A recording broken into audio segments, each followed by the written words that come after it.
Crônicas do Amanhecer. Por Feijão. Centro Espírita Allan Kardec de Balneário Gaivota,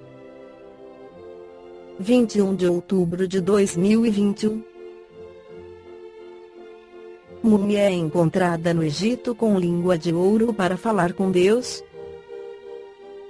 Um grupo de arqueólogos da Universidade de Santo Domingo, da República Dominicana, está comemorando a recente descoberta de 16 túmulos em tumbas escavadas no Templo de Taposiris Magna, no Egito.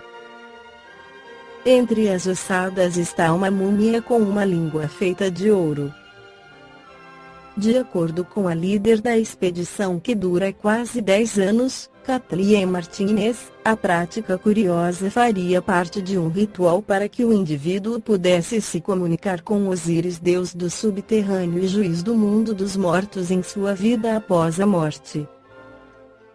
Desse modo, ele poderia pedir misericórdia para sua alma. Para isso, os estudiosos acreditam que a língua verdadeira do falecido tenha sido substituída pela de metal durante o embalsamento, técnica que evita a decomposição do corpo.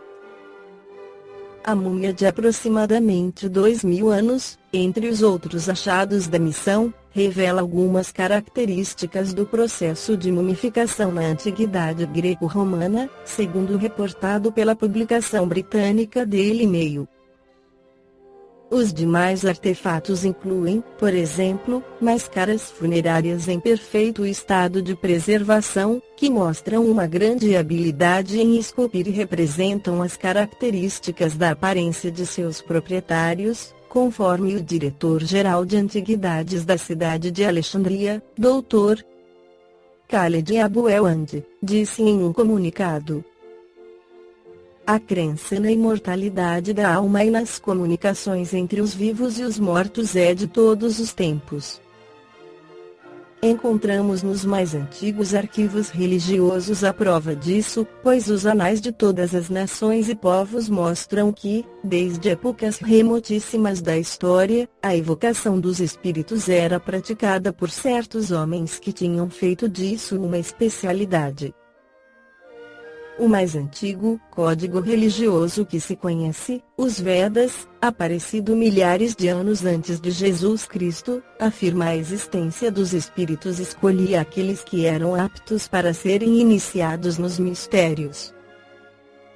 A iniciação comportava 3 graus, e eram 40 anos de noviciado e obediência passiva. Desde tempos imemoriais, o povo da China entrega-se à evocação dos espíritos avoengos. Pois, com o tempo e em consequência das guerras que forçaram parte da população hindu a emigrar, o segredo das evocações espalhou-se por toda a Ásia, encontrando-se ainda entre os egípcios e entre os hebreus, a tradição que veio da Índia.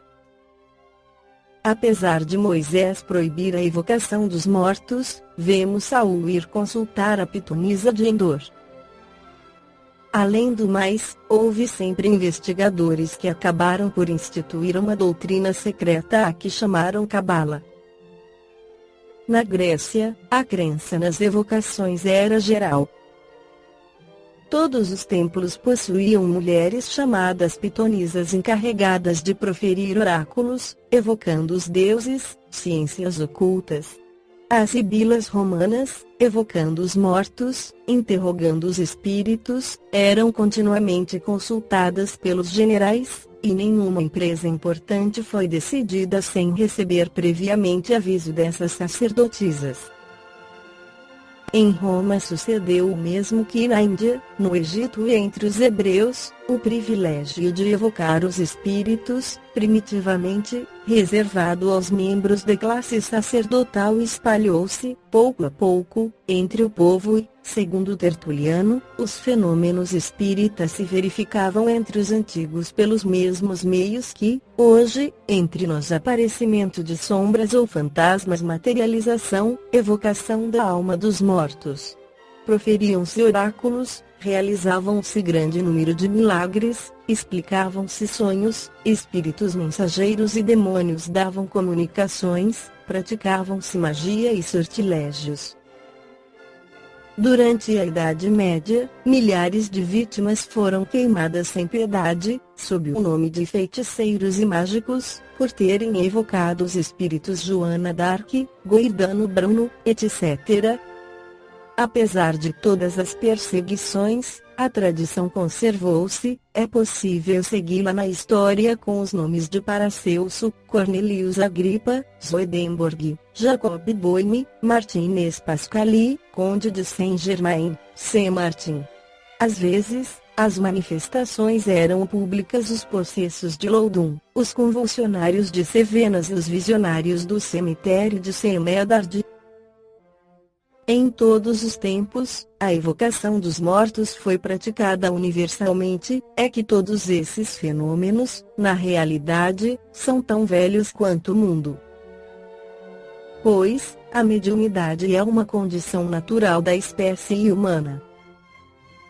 O fenômeno da mediunidade se patenteia em todas as épocas, às vezes, com intenso brilho, outras, velado e obscurecido conforme o estado de alma dos povos. Coube a Allan Kardec estudar a mediunidade apresentando o Livro dos Médiuns, que é um guia da mediunidade, retira-la do recinto dos templos e trazer ela para o grande público.